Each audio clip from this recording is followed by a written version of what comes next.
Thank you, Mr. Speaker, for giving me this opportunity. Mr. Speaker, I'm a member of that committee. And as a member, Mr. Speaker, I want to say that I've actually run out of class to come and speak to this issue.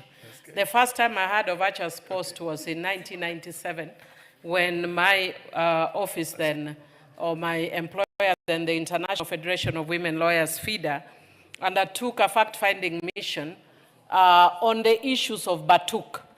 Mr. Speaker, what happened then is that the same allegations that are being raised now were being raised in 1997. And as a matter of fact, there was a British lawyer who took up this matter on behalf of the women who are complaining then and went to the UK, but unfortunately they lost the case because of course, challenges to do with the distance, evidence, and all that. But Mr. Speaker, what I can say for a fact is this. Number one, that if you go there right now, where BATUK is, there are many colored children, and they did not appear there by osmosis. When you have colored children, it means a black person and a white person had a child, and they are not, it's not occasional. There are very many, and they are now adults. And Mr. Speaker, they were either born of rape or consensual sex. If they were born of rape, the people who raped their mothers should be held accountable.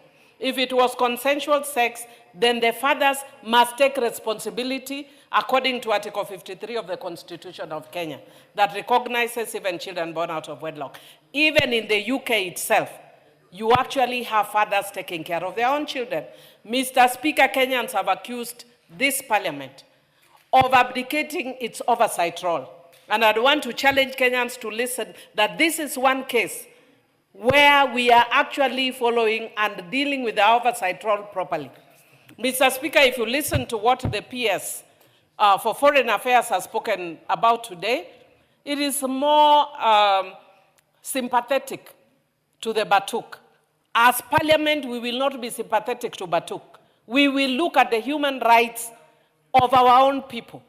And Mr. Speaker, that does not mean that we do not like the British. The British themselves are protective of their own citizens.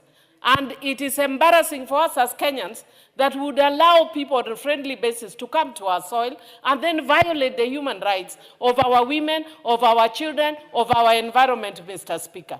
Mr. Speaker, I'm telling you, I first heard of this is 1997. This now, we are in the year 2024. I don't know how many years those are.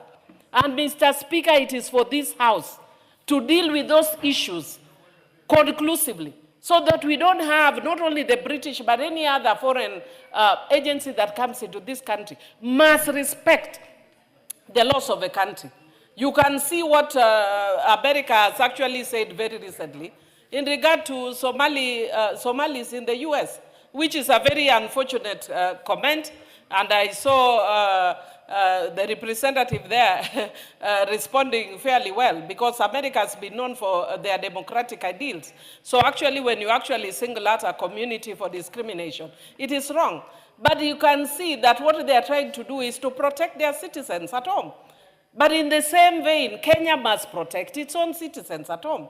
We can't be saying that because we are being given XYZ, that then we put a blind eye to what is going on in our own country. Mr. Speaker, I'm very happy and proud that I sponsored the Treaty Making and Ratification Act for reasons such as this, so that when there are treaties that are being done or made in this country or being ratified, Parliament must have a say. So I would want to urge that let them bring that treaty, that agreement, and let us make sure that issues of human rights protection, issues of protection of our environment, issues of injury from the trainings that are going on are very well taken care of, and that Kenyans are not taken advantage of. Mr. Speaker, I can see that my time is up, but I want to say that I'm fully in support. This committee did undertake over 1 year of research work, of consultative work, and I want to confirm that we didn't receive anything from the BATUK, even though now I am seeing in the media that they are saying that the committee didn't give them a chance. The committee gave them a chance. They did not talk. So let them be honest and let them protect Kenya. They are our friends, but they are our friends only to the extent that they protect our rights. Thank you, Mr. Speaker. I support. Actually, for the benefit of you and the rest, this matter of the unexploded ordinances was there at the parliament before you. You're talking about the 8th parliament, 7th parliament, the issue was still there.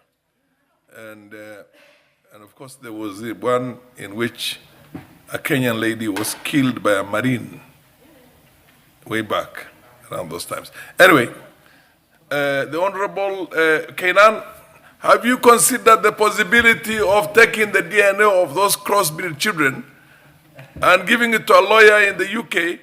Because all British citizens do have their DNA bank.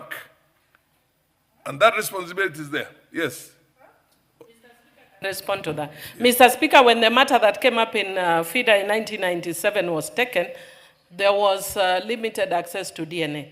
Now but indeed, it's something that we need to consider right now, because they can't get away making young. One of the cases we dealt with was a 14-year-old girl. There is no consent for sex with a 14-year-old girl. Yeah, but if you take now the DNA from all these children, and then you take this, what do you call the DNA results you have back to the UK, and engage the UK DNA banks, you will be able to get everybody who was responsible. Proceed, Honorable Kenan. Thank you, Mr. Speaker. Mr. Speaker, I had the opportunity, being the chairman emeritus of this committee, I had the opportunity to go through this 98-page report. Mr. Speaker, from the onset, let me say there were two issues. The issues highlighted by the committee on the violation of human rights, the issue of sexual